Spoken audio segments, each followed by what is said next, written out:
Nah, ini adalah edisi pertama dari rangkaian diskusi yang akan membahas tentang isu-isu menarik seputar perguruan tinggi.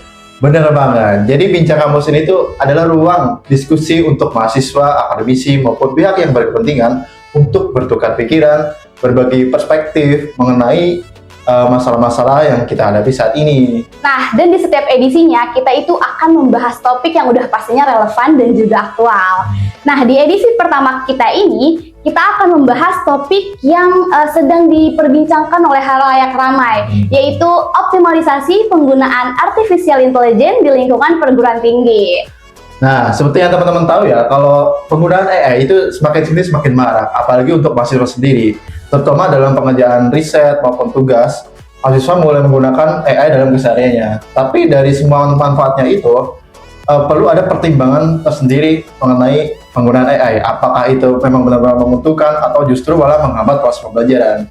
Nah, maka dari itu, teman-teman tetap saksikan Bincang Kampus kali ini karena kita akan membahas mengenai optimalisasi penggunaan AI dalam perguruan tinggi. Artificial intelligence atau yang biasa kalian kenal dengan AI ataupun kecerdasan buatan itu tuh udah gak bisa jauh nih dari kehidupan kita, betul. Nah, termasuk tuh dalam dunia pendidikan. Singkatnya tuh AI kayak otak digital nih Kak, yang bisa ngerjain tugas-tugas yang biasanya butuh kecerdasan manusia. Nah, contohnya kayak analisis data, mengambil keputusan, ataupun yang lainnya. Dan di dalam dunia akademik sendiri, AI itu udah berkembang sangat pesat. Dari yang awalnya hanya bisa untuk membantu administratif, sampai bisa jadi asisten belajar kita yang sangat interaktif dan juga cerdas. Nah, kalau dilihat dari sejarahnya nih Kak Rizky, AI itu mulai masuk ke pendidikan itu melalui sistem tutor pintar yang bisa ngasih bimbingan ke mahasiswa berdasarkan cara belajar mereka. Nah, sekarang tuh AI makin canggih nggak sih? Kayak misalkan AI itu bisa ngasih rekomendasi belajar, bisa juga buat ngecek kelemahan ataupun kekuatan si mahasiswa untuk memahami suatu konsep. Nah, pokoknya AI itu bisa bikin belajar kita jadi lebih mudah nggak sih? Lebih gampang ya Kak? Setuju banget nih sama Kak Salma. Apalagi teman-teman perlu tahu juga nih, saat ini tuh perguruan tinggi mulai menerapkan AI ke dalam berbagai bentuk perkuliahan mereka. Salah satu contohnya adalah Adaptive Learning System. Nah, sistem ini tuh berbasis AI dengan menganalisis pemahaman mahasiswa, sehingga nantinya mahasiswa tuh bisa belajar sesuai dengan apa yang mereka pahami ataupun yang mereka inginkan. Nah, kalau dari sisi akademis ya, atau dosen ya, kadang dosen tuh sekarang sudah mulai menggunakan AI seperti dalam sistem evaluasi untuk mahasiswa. Jadi si dosen ini tuh bisa menganalisis kebutuhan mahasiswanya secara lebih efisien. Namun dari semua perkembangan itu muncul satu pertanyaan besar nih.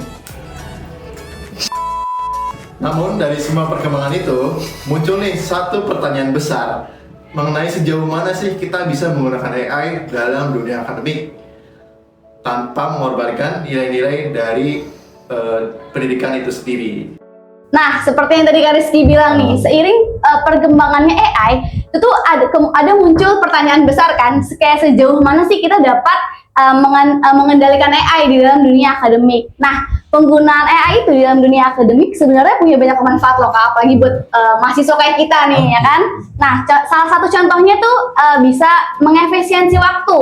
Kayak contohnya, mahasiswa itu bisa menggunakan AI kayak untuk meriset sesuatu itu dengan lebih cepat, ataupun kayak misalkan kita mau cari jurnal-jurnal ataupun referensi-referensi yang relevan, ya kan? Nah, itu tuh sangat amat membantu buat kita, terutama buat mahasiswa yang dia itu mengerjakan tugasnya dalam waktu yang sangat terbatas. Nah, selain itu juga AI itu bisa meningkatkan personalisasi pembelajaran. Kayak setiap mahasiswa nih, pasti mereka itu punya gaya belajar yang berbeda-beda. Kalau Kak Rizky kayak gimana Kak Rizky? Kalau saya sih lebih sering gaya belajar yang sambil dengerin musik gitu. Asik ya. Iya, asik. Bener. Kayak misalkan ada beberapa mahasiswa yang bisa cepat memahami materi itu dengan visualisasi, ya kan? Betul. Ataupun cuman membaca doang tuh dia udah paham. Jadi banyak banget gaya belajar dari mahasiswa. Nah, dengan adanya AI itu, mahasiswa itu bisa mendapatkan pengalaman belajar yang sesuai dengan kebutuhan mereka. Nah, benar banget tuh apa yang dibilang sama Kak Salma tadi. Tapi teman-teman perlu tahu juga nih, selain pada aspek akademik, mahasiswa juga bisa menggunakan AI dalam kehidupan sehari-hari mereka. Contohnya seperti manajemen waktu dan organisasi. Nah, dengan platform berbasis AI, mahasiswa nih bisa mengatur jadwal mereka untuk berkuliah maupun untuk kegiatan lainnya. Nah, selain di kegiatan kampus, dalam beberapa bagian di sistem kampus juga bisa menggunakan AI. Contohnya dalam chatbot ya. Kebanyakan kampus itu sudah menggunakan chatbot berbasis AI untuk menjawab pertanyaan-pertanyaan dari mahasiswa, seperti pertanyaan mengenai kalender akademik, terus mengenai pembiayaan kampus. Pokoknya banyak deh. Intinya AI itu sudah merambah ke berbagai lini kehidupan kita, baik di perguruan tinggi maupun kehidupan sehari-hari. Nah, tadi itu kita udah nyebutin manfaatnya nih. Walaupun AI itu banyak banget kasih kita manfaat, nah, tapi ada beberapa tantangan ataupun resiko yang harus kalian perhatikan juga. Kayak contohnya, itu tuh ketergantungan. Kayak banyak tuh mahasiswa yang mengandalkan AI untuk kayak menyelesaikan tugas-tugasnya. Terus kan kayak misalkan nih, kalian punya pertanyaan, terus habis itu langsung di copy paste ke AI, terus habis itu jawabannya kalian cuman di copy paste lagi tanpa kalian benar-benar paham apa yang lagi kalian cari. Nah, itu tuh bisa berdampak buruk terhadap perkembangan pola pikir kritis kalian. Betul banget ya. Jadi selain itu memang selain dalam aspek akademik, penggunaan AI juga perlu mempertimbangkan tentang resiko bias dari jawaban AI itu sendiri. Karena seperti yang kita tahu ya teman-teman, terkadang jawaban dari AI itu tidak semuanya sama di semua perangkat. Jadi, yang menentukan kebenaran adalah mahasiswa itu sendiri. Maka dari itu, perguruan tinggi juga perlu memberikan semacam edukasi kepada mahasiswa mengenai apa yang perlu dilakukan terhadap jawaban AI itu sendiri. Karena tidak ada jawaban yang bersifat mutlak dalam artificial intelligence. Yang menentukan jawaban itu benar adalah pengguna AI itu sendiri. Nah, tadi kita udah bahas nih, manfaat AI itu buat kita tuh apa sih, ya kan? Nah, sekarang tuh dari perspektif dari mahasiswa, contohnya kayak kita, ataupun dari akademisi. Nah, kalau dari mahasiswa itu sendiri, dari aku berarti ya, dari kita. Betul Pak, Nah, dari kita berdua nih. betul. AI itu dianggap tuh sebagai alat yang sangat membantu, sangat membantu dalam mempercepat proses belajar.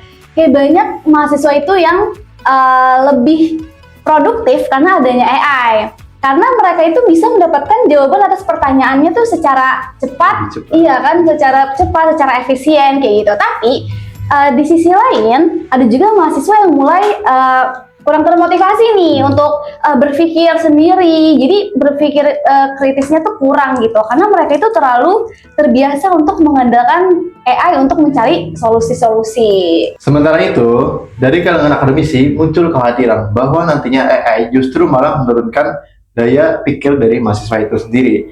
Sebagian besar dosen itu berharap bahwa mahasiswa memiliki kemampuan untuk berpikir kritis dan mampu untuk berlatih sendiri menyusun argumen tentang apa yang harus ia jawab. Oleh karena itu, sebagian besar akademisi itu beranggapan bahwa AI hanya digunakan sebagai alat bantu, bukan sebagai pengganti dalam proses utama pembelajaran yang sesungguhnya. Namun, terlepas dari semua itu, banyak juga dosen yang berpendapat bahwa sudah sepatutnya bahwa AI dimasukkan ke dalam perkuliahan. Bahkan di beberapa perguruan tinggi juga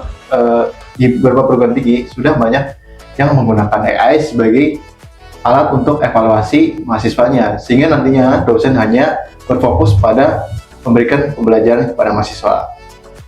Nah, terkait kebijakan penggunaan AI di perguruan tinggi nih, saat ini tuh banyak banget perguruan tinggi yang mulai mempertimbangkan kebijakan terkait penggunaan AI nih Kak Rizky. Nah, beberapa kampus itu memperbolehkan mahasiswanya menggunakan AI dalam tugas akademiknya, tapi ada syaratnya. Syaratnya itu mereka tuh harus menyertakan catatan tentang bagaimana AI itu digunakan dalam proses pembuatan tugas yang diberikan. Regulasi semacam ini penting untuk memastikan bahwa mahasiswa itu sendiri bisa memahami maupun mempelajari materi yang diberikan itu dengan baik. Nah, universitas juga perlu memberikan pelatihan maupun edukasi kepada mahasiswanya mengenai penggunaan AI yang etis dan bertanggung jawab. Selain itu, perlu adanya juga kepastian tentang kode etik akademik mengenai penggunaan AI di lingkungan perguruan tinggi, sehingga nantinya mahasiswa bisa memetakan bagaimana penggunaan AI itu bisa diterapkan dalam kehidupan kuliah mereka. Nah, dalam beberapa tahun ke depan nih Sobat UTM, kita itu mungkin akan melihat AI itu semakin terintegrasi dalam dunia pendidikan. Nah, AI itu bisa digunakan untuk membuat sistem pembelajaran yang lebih adaptif. Jadi, kayak bisa menganalisis kemampuan mahasiswa secara lebih mendalam lagi. Sampai-sampai bisa membuat dosen dalam membuat materi ajar yang lebih efektif. Namun, tentunya peran manusia ke depannya akan tetap penting, karena sebaiknya AI digunakan hanya untuk mendukung proses pembelajaran, bukan sebagai pengganti interaksi antara dosen dan mahasiswanya. Selain itu, kita ke depannya masalah utama yang perlu kita pikirkan adalah mengenai bagaimana kita bisa menggunakan AI dengan optimal. Namun, peran manusia ke depannya akan tetap penting, karena dalam penggunaan AI sebaiknya hanya digunakan sebagai pendukung proses pembelajaran saja, bukan sebagai pengganti interaksi antara mahasiswa dengan dosennya. Oleh karena itu, tantangan kedepannya adalah bagaimana kita mengoptimalkan penggunaan AI tanpa menghilangkan nilai-nilai akademik yang sesungguhnya. Nah, setelah membahas berbagai aspek penggunaan AI dalam dunia pendidikan, kita tuh bisa melihat bahwa AI itu sangat bermanfaat bila digunakan dengan sangat bijak. Nah, dan AI juga dapat membantu mahasiswa dalam pembelajaran, riset, ataupun pengelolaan tugas akademik. Namun, di sisi lain kita juga harus menyadari bahwa ada tantangan besar yang harus kita hadapi, seperti kemungkinan ketergantungan, terus etika akademik, dan perlunya regulasi yang jelas untuk mengatur penggunanya. Di sini, peran AI hanyalah untuk mendukung pembelajaran, bukan pengganti utama usaha dan pemikiran yang dilakukan oleh mahasiswa. Oleh karena itu, penting banget untuk mahasiswa tuh untuk memahami bagaimana menggunakan AI dengan optimal tanpa mengabaikan integritas akademik. Nah, institusi pendidikan juga memiliki peran dalam memberikan panduan dan kebijakan yang jelas terkait penggunaan teknologi tersebut. Kami tentunya berharap bahwa diskusi kita kali ini bisa membuka wawasan dan menambah pemahaman yang lebih jelas tentang bagaimana AI harus digunakan di lingkungan perguruan tinggi. Dengan kesadaran dan pemanfaatan yang efektif dan baik, AI bisa menjadi faktor pendukung dalam kemajuan akademik, bukan malah menjadi hambatan. Nah, itu adalah pembahasan kita mengenai AI di dunia pendidikan. Gimana? Seru banget kan Sobat UTM Jakarta? Betul banget, dan yang gak kalah penting adalah memilih kampus yang siap menghadapi era digital. Adalah kunci kesuksesan buat kalian. UTM Jakarta adalah tempat yang tepat buat kamu yang ingin berkembang dan siap bersaing menghadapi masa depan. Jadi, tunggu apa lagi? Pendaftaran mahasiswa baru semester genap masih dibuka loh. Nah, ini adalah kesempatan emas buat kamu yang ingin kuliah di kampus inovatif dan yang punya banyak segudang peluang. Klik link di bawah ini. Dan jangan sampai ketinggalan, bergabunglah bersama Universitas Teknologi Muhammadiyah Jakarta dan jadilah bagian dari generasi unggul. Sampai jumpa di Bincang Kampus edisi berikutnya. Let's shape the future together. UTM Jakarta, your gateway to success. Bye-bye.